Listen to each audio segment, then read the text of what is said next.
What do we do? It's been a week. It's been a week. We took a week off because this past week was busy, to say the least. Yes.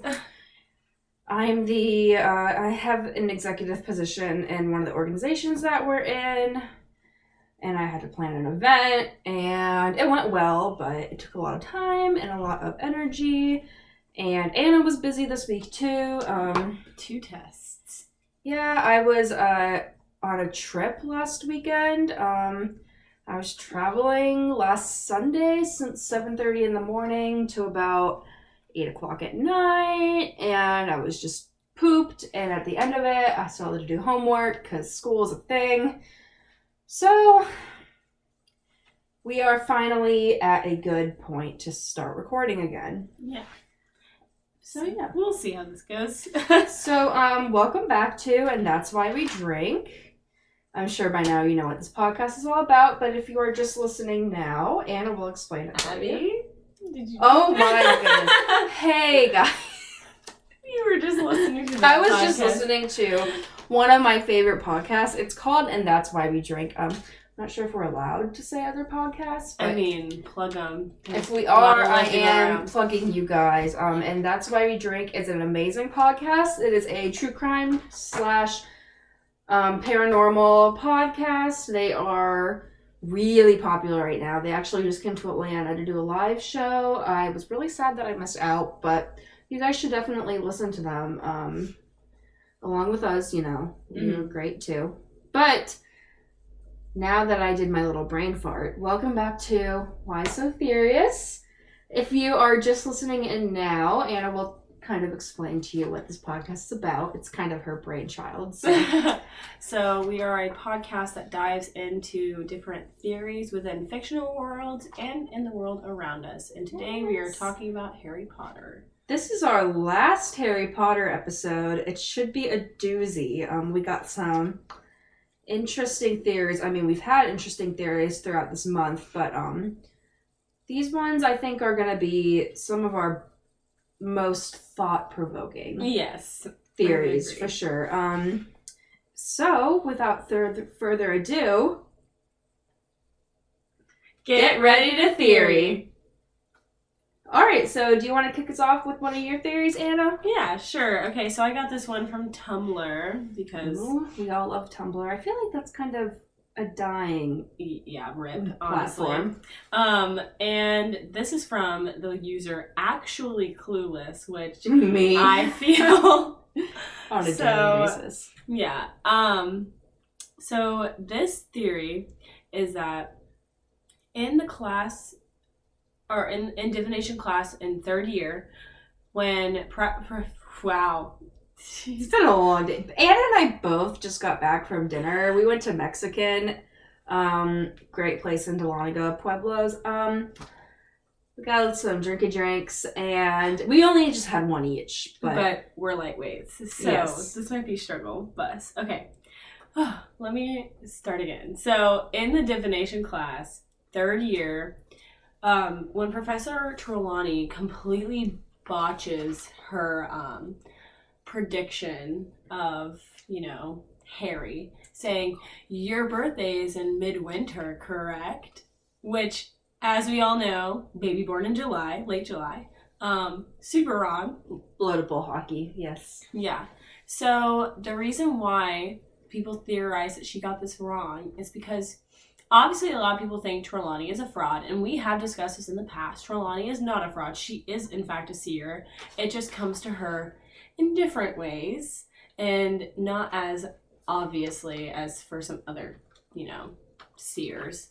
And some people theorize that the reason she didn't guess the date of his birth or area of time that his birth occurred was because she was sensing the part of Harry that was not himself, but Voldemort, because Voldemort's birthday is December 31st, which is typically midwinter. Yes, right before the start of a new year. Yeah, that too. It's kind of unfortunate. Yeah. The year started out with the birth of a killer. Yeah. With Hitler. Yeah, right. That's lovely. Oh, gosh. And so, of course, this is like a lot of irony because we know as readers, like once we get into the 7th book is when very late in, that we find out the big reveal is that Harry is in fact a Horcrux, or at least has part of Voldemort inside of him, which creates a Horcrux. And so, and we see, of course, that really interesting scene in the 7th book when Harry, quote unquote, dies and goes to King's Cross and sees Dumbledore. There's that like weird baby thing on the ground that is what we are assumed to believe is a part of Voldemort. Yeah. Like his soul. Like the soul of Voldemort that was in Harry. Yeah. So I really like that theory because, I don't know, it's just really interesting. And then another thing that this user mentioned was, is one cannot live while the other survives, referring to the 2 souls trapped in Harry. Mm-hmm. And I think that's really interesting because then it wouldn't just be about Voldemort, you know? It would be about, well, it's always about Voldemort, but it's about the part of him that's in Harry rather than about Voldemort as a whole. Mm-hmm. So, which I think is interesting. That is interesting. Yeah. It's kind of a short one, but I genuinely I like it. Believe that this is completely plausible. I have heard of a theory like that, but not that one, and that one's interesting. That one's more believable. Mm-hmm. But that is a nice segue into... I was going to start out with one of the theories that I had, but actually the second theory I had is about Horcruxes. Oh, sweet. So I'm going to just go into that since we were talking about Voldemort anyways, and as we know, Voldemort made Horcruxes. So, this theory is from... I found it on Looper, but then it redirected me to a Reddit thread where I found it. And this one is a little bit gory, so just trigger warning for the gore. It's basically saying that in order to make a Horcrux, there has to be some form of cannibalism that is performed to make that Horcrux. Now, basically, I'm just going to go back into some, like, kind of true history about cannibalism. Mm-hmm. Basically, in the medieval times, some people used it as medicine because, as we know, modern medicine was not a part of medieval times. No. It was medieval medicine. So some people believe that, like, in order to become stronger, you had to resort to cannibalism because you were taking in someone else's strength to kind of build up your own strength. Mm-hmm. And then around the time of witches, like when witches were feared, necromancy was a thing. Mm-hmm. Which is kind of a form of cannibalism. You don't necessarily ingest the person, but it's just the same idea of using the dead for a form of power, which is essentially what a Horcrux is. Mm-hmm. And very taboo. Very taboo, yes. This is some things that J.K. Rowling has said. She has not outwardly said that cannibalism has to occur for a Horcrux to be made, but she has said that something truly terrible and unspeakable has to happen. Now, we do know that someone has to be killed for a Horcrux to be made, but something else has to happen, and she says that it's so terrible that she doesn't even want to say what it is. Or, not to be a negative Nancy, but she may not have ever actually come up with something. She may not have come up with something either. That's what some critics of this theory have said, because, I mean, that is a good out for authors to have, because she came up with so much. It's like this kind of thing. She could be leaving it up to interpretation. But one of the things that could be possible is cannibalism. Mm-hmm. So what we do know about a Horcrux is a death has to occur and a spell. Yeah. For, I don't know, for this object, for your soul to be stored in an object. And she also has said that it is an unknown atrocity, and it makes many people have a sick feeling. Mm-hmm. Cannibalism is disgusting. It makes me feel kind of icky inside just thinking about it. Mm-hmm. So this one is still kind of a short theory, but there are some things in the books that people have speculated could have been cannibalism. Mm-hmm. So one of the things is that Voldemort did not kill all of his victims directly to make the Horcruxes. One example of this is Moaning Myrtle. The basilisk actually killed Moaning Myrtle. Yeah. So basically, Voldemort could have put a spell on her flesh, eaten it, and then made a Horcrux from it, which was the diary. Oh, God. So he is getting his power from her flesh, kind of like in medieval times, kind of like what people would do. Mm-hmm. So basically, the flesh is part of the victim's soul. So like the soul of the victim is in their flesh. Mm-hmm. He is taking part of their soul by killing them. In theory, he is merging his soul with their soul by ingesting their flesh. I don't think I ever actually put two and two together. I did not, because when I was reading it, I definitely did not even think cannibalism was a thing. It's not something that a child who probably is reading the books at the time would think of, because it is a very dark topic. I just never realized that Moaning Myrtle was the first. Was she the first Horcrux? Or did he make the first one out of the ring that he stole? I think it's either the ring or her. Because I know that his soul, part of his soul that was put into the diary was him a lot younger. Yeah. Sure. Student age, yeah. Like, that might be the first one. That could be shortly after he asks Professor Slughorn about how to make a Horcrux. Yeah. But I think the person who came up with this theory, their main basis was, one, in the like in true history, in medieval times, ingesting people, unfortunately, was a way that people could, in theory, gain power from the other person. Yeah. And people who practice medieval medicine would tell them to do that. Like absorbing their soul. Yes, and that is exactly what Voldemort is doing. And then J.K. Rowling did say that whatever it was that Voldemort had to do, or whoever had to do to make a Horcrux, was unspeakable. It would make you feel sick. Yeah. To even say.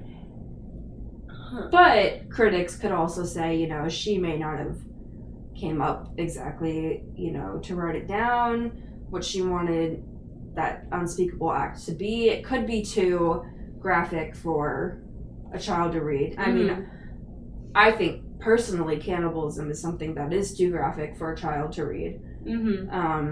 There are some critics out there. This one I'm kind of iffy about it, because it makes sense historically. Yeah. And then in the books, that link makes sense to me, but I also do know, as an English major, I know that when you're writing a series, not that I've written a series, I can't even write short stories, believe me. You already have to come up with so much that something like that, it's okay to leave up to the reader's interpretation what that could be. Yeah. And it makes your story stronger to leave some stuff up to the imagination of your reader. Yeah, keep people guessing. Yeah. So that's that on that. I guess my confusion with it would be is when he kills Lily and James, like, who did he cannibalize? So what Horcrux did he even make? Oh, he made Harry. Oh my god. Yeah, sorry. That is also a critic's big thing, because he was practically nothing after that. Yeah, it's easier to see this theory when they're saying that, when he doesn't kill his victims himself, like Moaning Myrtle. Okay. He didn't kill them himself. The basilisk killed Moaning Myrtle, which he set free. So, like, he basically killed Moaning Myrtle. Yeah. Just indirectly. So it's easier to see this theory, I guess, if he doesn't kill them, directly, or the ones that we don't get a lot of information about, like the person who had Helga Hufflepuff's cup, how she sold it to Borgin and Burkes, and he killed her. We don't really, all we know is that he killed her and made a Horcrux out of the cup. We don't know anything else other than that. He could have done something terrible, but we really, I guess it could just be the fact with Harry that the curse rebounded, and that's what made him weaker. And then, in order for him to get stronger, he had to consume unicorn blood. In the first book, that was a big thing, which is like a huge no-no in the wizarding world. It's bad to kill a unicorn. That's the only rebuttal that I could think to that. But yeah, that's why I think it's iffy, because you have the instances like Lily and James with Harry. Yeah. Then you have the instances which I think are believable with the history, how it links up with the making of a Horcrux, and just the fact that J.K. Rowling doesn't want to say what actually happens other than the spell and the unspeakable act. Which they never even tell us. No, they don't tell us the spell. Do they even say it's a spell? I don't know. I don't remember if they say it's a spell. I mean, all that. I do know a spell has to occur.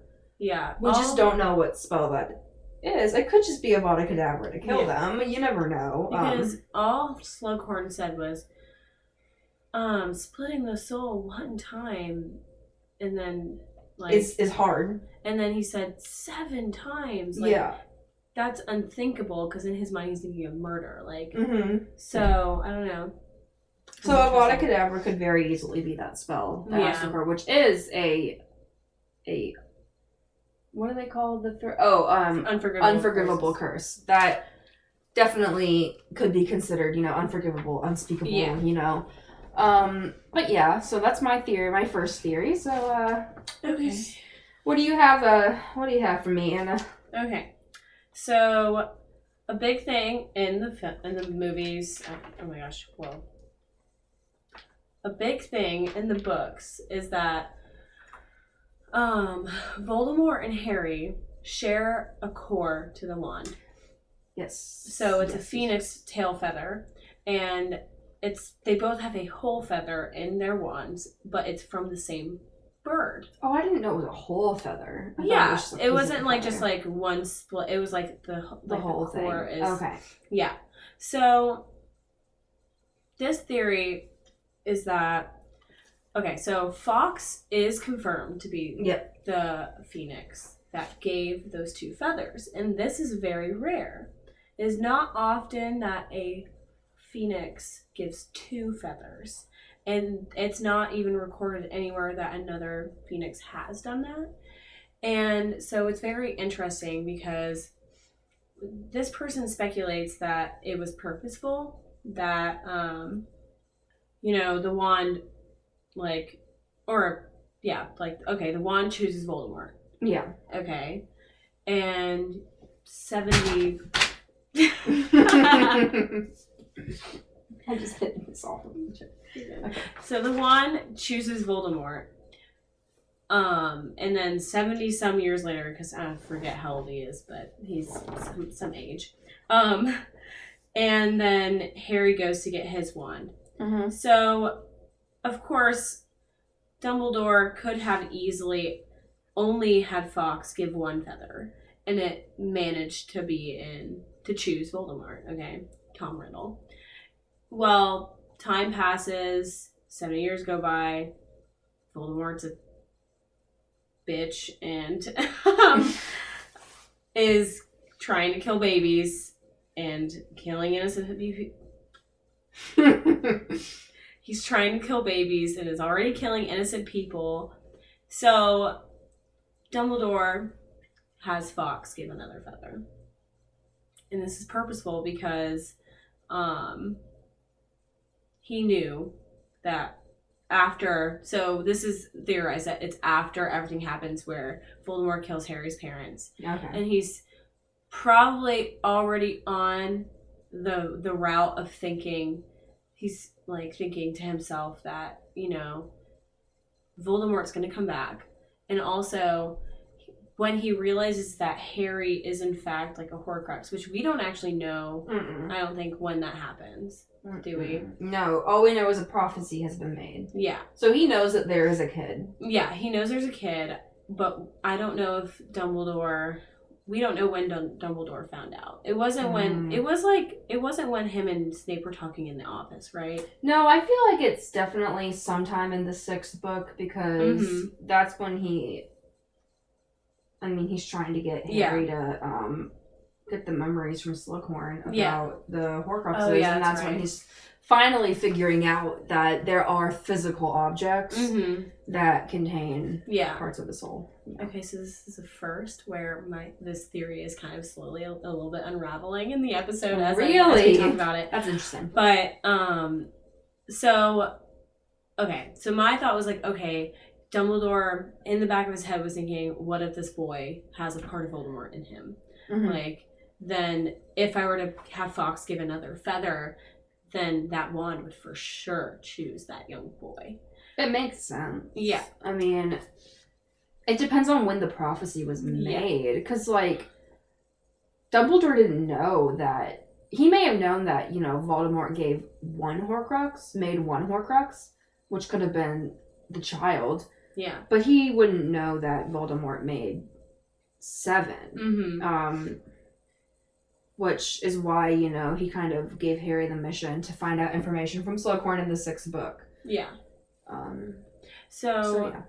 But I guess another way that we could go about this theory is that Dumbledore, you know, got the prophecy, okay? And the prophecy itself connected the two people, Voldemort and this boy. And the prophecy itself would, like, that connection would cause the wand to choose Harry regardless. Not even just because of the connection. So that could be another part of the theory. But it's really interesting because, like, then we wonder if it was purposeful that, you know, Dumbledore would do this. Because Dumbledore's really smart. He is a master chess player. And he does not tell anyone what his intentions. Thought process is. Like, he's very good at playing the game, you know? And so I think it could be totally possible that Dumbledore would have done it purposefully, because Priori Incantatem can only happen between brother wands. No, that's not true, because... Well, okay, wait. Priori Incantatem is a bit weird to me, because obviously... You mean when? When the wands connect. Yeah, okay. when they connect, yeah. So, 4th book. They connect in the graveyard. Yeah. Voldemort, Harry's wand. 7th book. They connect... Oh, wait. No. 5th book. They connect again in the Ministry of Magic, right? Did they do it all? Shoot. No. It was Dumbledore versus It was Dumbledore versus Voldemort, because Harry was kind of having a spasm. Yeah. Yeah. Understandably. But, shoot. And then... No. But it wasn't the 7th. In the 7th book, Priori Incantatem happens... But it's between Malfoy's wand and the Elder Wand. And the theory is that the reason why Priori Incantatem happened again, and this time it's gold sparks and stuff, is because the Elder Wand belonged to Harry and it didn't want to hurt its master. Oh, I never thought of that. That's interesting. So I thought that would be interesting. But yeah, so I don't know if it was purposeful, if Priori Incantatem, oh my gosh, Latin, is something that mostly only occurs between brother wands or sister wands or sibling wands. There has to be some kind of connection and logic between it. Otherwise it wouldn't have been such a big deal. Yeah. And then Dumbledore at the end of the 4th book did explain to Harry, because Harry was like, "Our wands connected?" And Dumbledore was like, "Priori Incantatem." Especially if you saw the movie.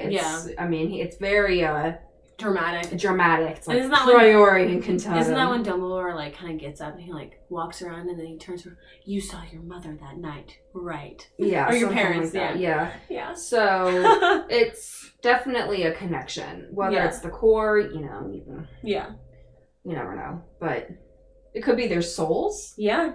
Too, which is why in the final battle it also connected. Yeah, it could just be in relation to their souls and not the wands itself. Even though Voldemort's part in Harry was dead when it connected in the 7th one. Yeah, I think it connected twice in the 7th one. It's so confusing. Yeah. This theory is confusing, but I see where they're coming from. Yeah. It's just very coincidental or not coincidental. There's like things that can make it unravel, and then there's things that are like, oh yes, this makes sense. Yeah. Because, Ollivander made a big deal about it too. Like, yeah. The wand chooses the wizard. And then, like, the only other wand was the guy who gave you that scar himself. Yeah. Which was the brother. So yeah, I can see where they're coming from, but also it's like, I'm split on this one. Yeah. Unlike my first one where I was like, yes. Yeah. Alright, so is there any more on that one? No, that's it. Alright, so this next one is a little bit of a doozy, and it's a little lengthier. I also got it from Looper, and then it sent me to a Reddit thread. What is Looper? I don't know. It was kind of like, it had listicles, which are like kind of like the BuzzFeed articles where it has a list of things, which is where I actually found a lot of the really cool theories.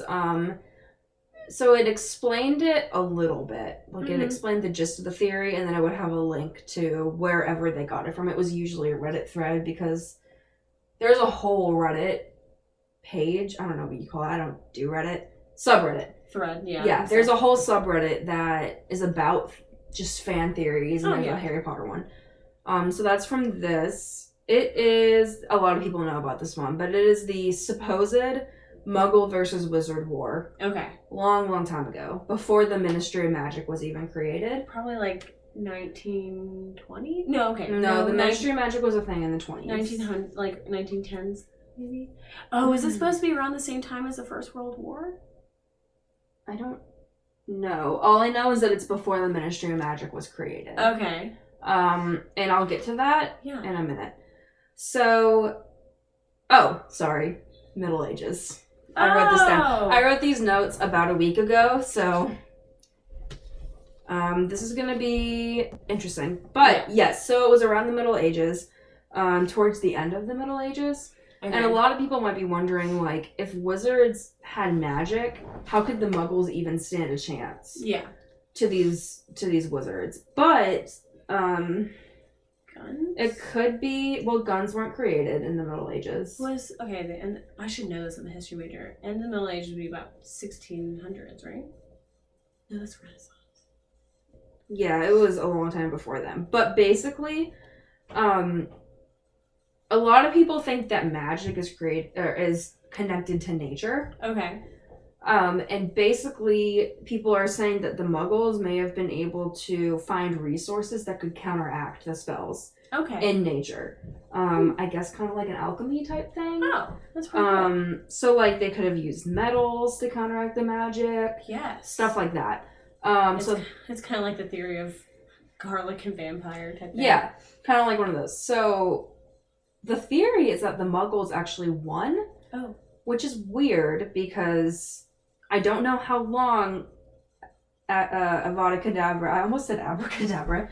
I don't know how long Avada Kedavra has been around. Yeah. But it seems like if a wizard has that in their belt, they should win a war. Because you literally, like that, can kill people. But if they figured out in nature how to counteract spells and curses, they could, I don't know. That's so interesting, because I don't know, like, I guess what I'm thinking is that, I don't know what I'm thinking. That's so weird, because, I mean, obviously they did win, because it's very clear that the ones who are in hiding are the wizards. Like, yeah, and so there's not a lot of information on the war itself in this Reddit thread theory, but there is a lot of quote unquote proof that the series shows. Which one of those things is the fact that it seems like the wizards are in hiding. They're hiding their magic from the Muggle world. Mm-hmm. So basically, there is the Ministry of Magic. Yeah. And one of the big questions is the fact that there's a Minister of Magic. Yeah. Why don't they just call him the Minister? Because, I mean, the Great Britain has the Prime Minister. Yeah. One of those things. And the reason why they call him the Minister of Magic is to differentiate him between the Prime Minister of Britain.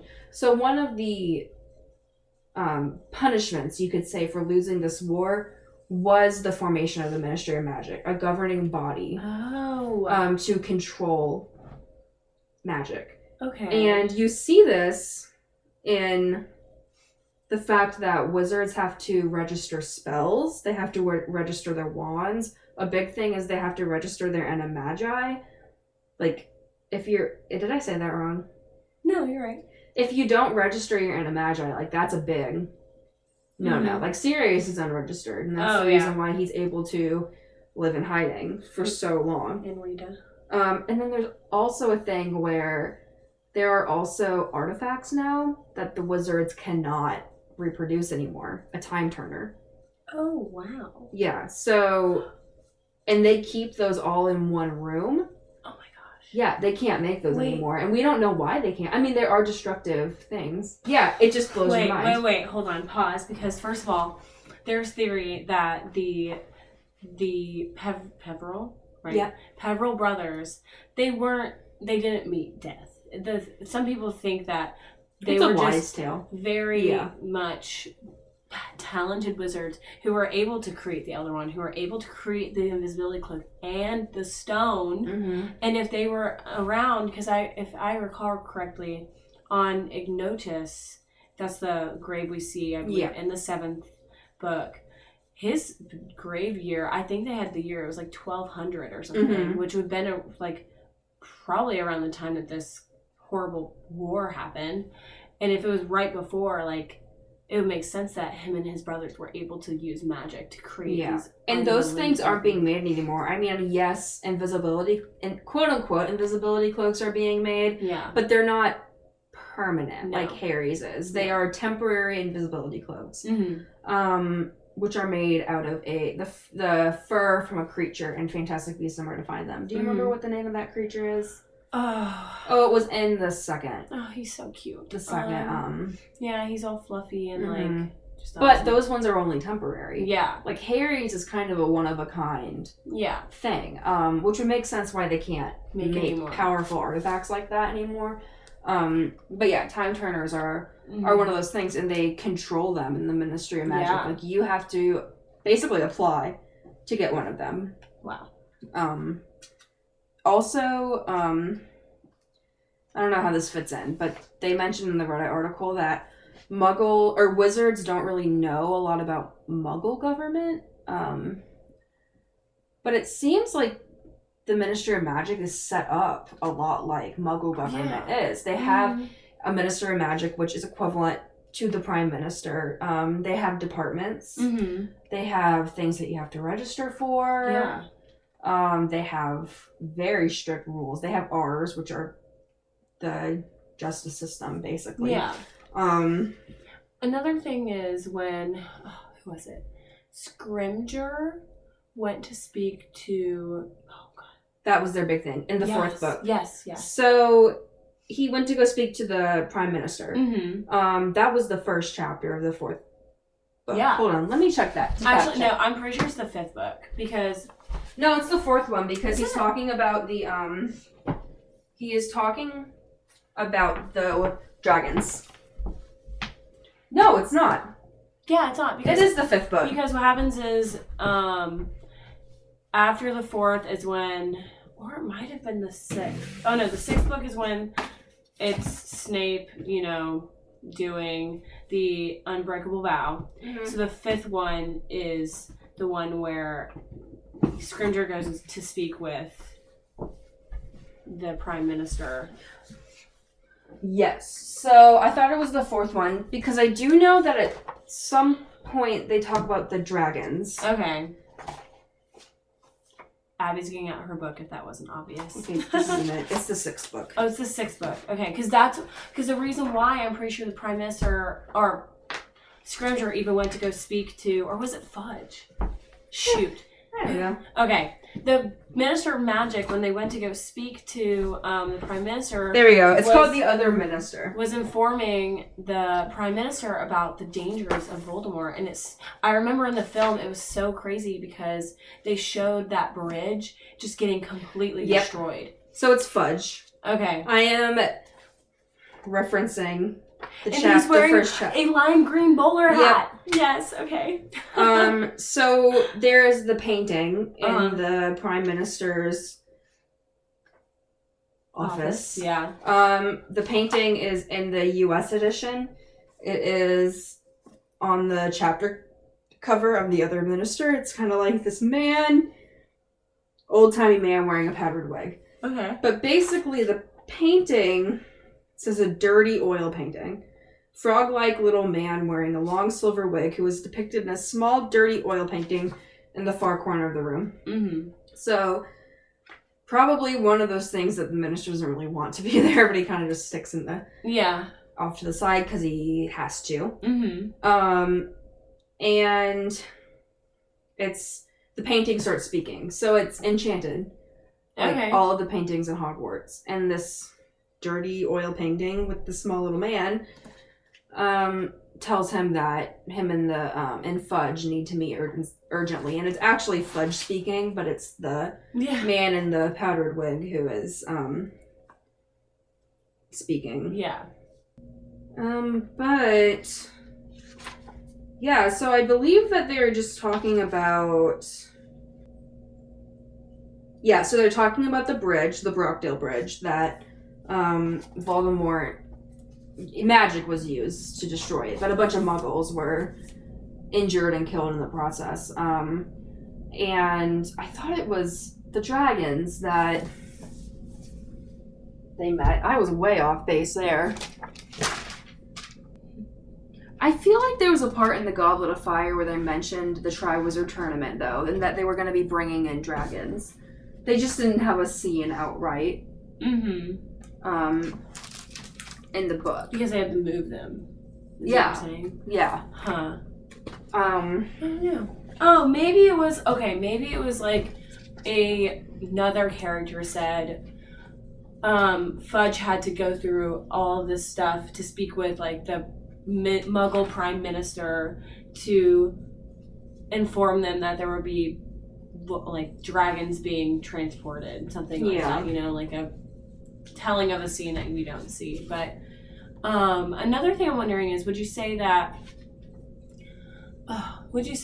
Fudge, as Minister of Magic, was more or less having to report to the Prime Minister, or if the Prime Minister reports to the Minister of Magic?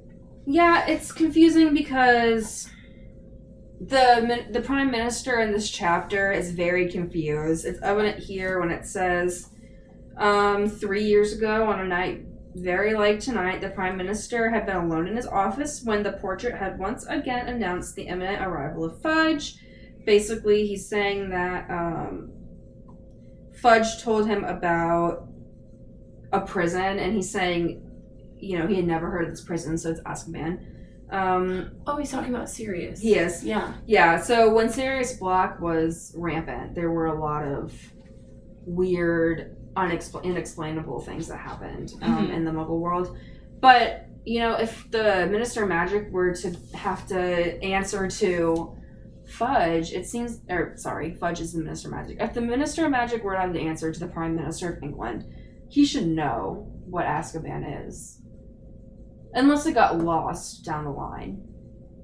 Yeah, that's interesting. Because it could just be the fact that, they're kind of at peace now, so they don't really need to worry about them so much anymore. Because I could see where, once you found out wizards were a thing, how it could, especially in the medieval times, it could be a bit of an issue. They're talking about the Triwizard Tournament. This is where I got it from. Oh, okay. So they do not talk about the dragons and the other magical creatures in the 4th book like I thought that they did, but they do mention it in this chapter in the 6th book. So basically, the Prime Minister is kind of going through little Easter eggs from the books that we see that Fudge was talking to him. So here we have that when Fudge went to go visit the minister during the 4th book, it says that Fudge said, "We're importing 3 foreign dragons and a sphinx for the Triwizard Tournament. Quite routine, but the Department for the Regulation and Control of Magical Creatures tell me that it's down in the rule book that we have to notify you if we're bringing highly dangerous creatures into the country." Interesting. So Fudge is for sure reporting to the Prime Minister. Yes. So I wonder... So I guess each time that a Prime Minister, changes, the previous one has to, be like, hey, do this. And I'm sure it's kind of a shock factor. Yeah.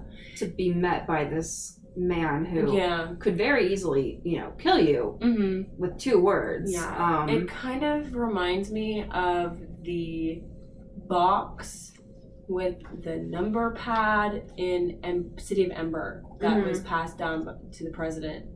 But then when the president died and they didn't know about it. Yeah. So the fact that it says, that Fudge is saying, I have to tell you if we're bringing dangerous creatures into the country. Yeah. I feel like that's evident at least that there was a war in England. And the Muggles. In Great Britain. For sure. And the Muggles won. So I believe this theory. I think it makes sense. Especially because, early magic was more of kind of like an alchemy thing. And, magic can evolve just like science can. So it may have just been like an alchemy type thing that the wizards were doing. I mean, yes, they may have had wands, but you never know. They could have been doing different things with their wands. And the Muggles could find things in nature to counteract said thing. Because, you have Nicholas Flamel, who was, they say that he is an alchemist. Like, he's not a wizard. He is an alchemist. And that's how he made the Sorcerer's / Philosopher's Stone, which is interesting. So, I do believe this theory. I think it's very plausible, especially from that one quote that I just read. Yeah. In the Half-Blood Prince. I think it makes perfect sense. Yeah. So, that's all I have for this theory. It was a little bit lengthier, but not as lengthy as I thought it would be. Yeah. So yeah, that's that on that one. Don't use that because I sounded really weird in that. So cut that out, please. Okay. All right. So do you want to explain what we're doing next week? Yeah. So as of the moment, it's looking like Disney is winning on the poll. Well, I'm excited. Conspiracy theories, though, is 1 vote behind, so we may have an upset. So I'm going to leave space right here for if I have to come in and correct myself. Okay, well, if I just came in to correct myself, cool. That's what we're doing this upcoming week. If it's Disney, which, I love conspiracy theories. I love Disney theories. I already told Anna that for conspiracy theories, I call Nazis on the moon. But Disney, I am a Disney person. Yes. I work at the Disney store. She's only wearing a Hakuna Matata shirt. I'm only wearing a Hakuna Matata shirt right now. It's no big deal. Half the stuff I wear is Disney. My room is basically Disney. I think those are going to be good. And I think we're going to be doing we were going to separate Pixar from Disney, but there's just such good Pixar theories out there that, it's all Disney at this point. We're definitely going to separate, Marvel and Star Wars, though, because those are basically whole separate fandoms of themselves. They're just under the Disney umbrella. But I think for Disney, we should probably combine Pixar and Disney. Yeah. Because there are so many theories about how the universes are connected. And the Pixar world, and they're so interesting, and most people have seen, you know, most of those Disney movies by now, so I think they're pretty relatable. Whereas Harry Potter, Anna and I wanted to start off with Harry Potter because we are both huge Harry Potter fans, so we knew that it would be starting off on a strong foot for us. Yeah, definitely. It's something that we can talk to each other easily, because starting off a podcast is very difficult. Yes. Kind of getting into the swing of things with just talking to someone and making it sound natural. Which I think we're getting better at. Yeah. It's a process. I've talked to some people about that and getting some tips, so hopefully soon we can really start sounding natural. But I think we're doing a good job. Heck yeah. So we are excited to bring you our next round of theories for the month of November? November, yep. Yep, for the month of November. So Turkey season. until then, Keep calm and theory on.